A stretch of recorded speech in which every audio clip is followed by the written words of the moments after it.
Sunlight দরকার, এটা একটা না না আমি বলছি স্যার ল্যাবে গিয়ে এটাকে মানে মডিফাই করা হচ্ছে না কেন, যাতে করে নিজে থেকে মাল্টিপ্লাই করবে? সেগুলো করছে রিসার্চ, কিন্তু এখন লোকেরা ধ্যান দিয়েছে এটা যেহেতু রুটটা একদম নিচে যাচ্ছে সেই সেটাকে আমরা বেনিফিট হিসেবে রুট থেকে তেল বের করা যায়।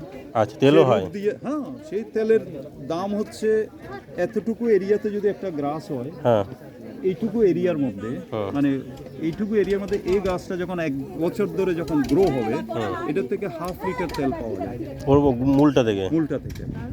তো মূলটা মানে এতটাই রসালো হচ্ছে মিনিমাম 15,000 টাকা ওই 1/2 লিটার তেলের দাম। ওই জন্য অতদিন বেঁচে থাকে, ওইগুলো নিয়েই বেঁচে থাকে। তারপরে এগুলোকে কেটে আমরা যে আলু বেগুন ক্ষেতের মধ্যে পোকা টোকা ধরে না, এটা হচ্ছে বায়ো পেস্টিসাইডার। আচ্ছা, পাতা কেটে এটার একটা ধারের মধ্যে কোনো পোকামাকড় যখন যায় নিজেরাই কেটে অর্ধেক হয়ে যায়, মানে ইট ইজ সাচ এ, এবং এটা যেখানে লাগাবো এটার একটা হালকা স্মেল আছে, হালকা স্মেল। এই স্মেলটার জন্য গরু বাছুর খাবে না এটা, ও, এবং খেলে ওদের দুধ দিয়ে কেটে যাবে। তো এবং এটার জন্য যদি আমরা কোনো রোডেন্ট যেগুলো থাকে, রুটগুলো তাদেরকে আটকে ধরে, রুটগুলো যখন আটকে ধরে ওগুলো ওখানেই মরে যায়, যেতেই পারবে না, এটা কেটে যেতেই পারবে না, কিন্তু স্মেলটা ওরা সহ্য করতে পারে না। গরু ছাগল very good for health, is very good for health.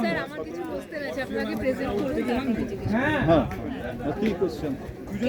যেটা আমি তখন বলেছেন যে মানে জোন ওয়াইজ এটা চেঞ্জ হবে। এবারে আমার মানে যেটা মেইন কোশ্চেন, এইগুলো আপনি বললেন না আমরা এটাকে সিলেক্ট করে নিয়ে এসেছি, মানে এর আলো আদার স্পিসিস আছে। হ্যাঁ, এটা একটা অয়েল ভ্যারাইটি আছে, আমরা রুট ভ্যারাইটিটা নিয়ে এসেছি। এইবারে মানে কোন জায়গার জন্য কি টাইপের এরকম কি করে, যেমন যখন বলা হচ্ছে, আমি প্যারামিটারগুলো দেখাবো ওখানে প্রেজেন্টেশনে, -15 টু +55 ডিগ্রি টেম্পারেচার একটা সয়েল অফ এনি টাইপ, সয়েলের যে কেমিস্ট্রি আছে না, এনি টাইপ ভিতরে কি আছে না, জাস্ট লাগিয়ে জাস্ট অবজার্ভ, ঠিক আছে।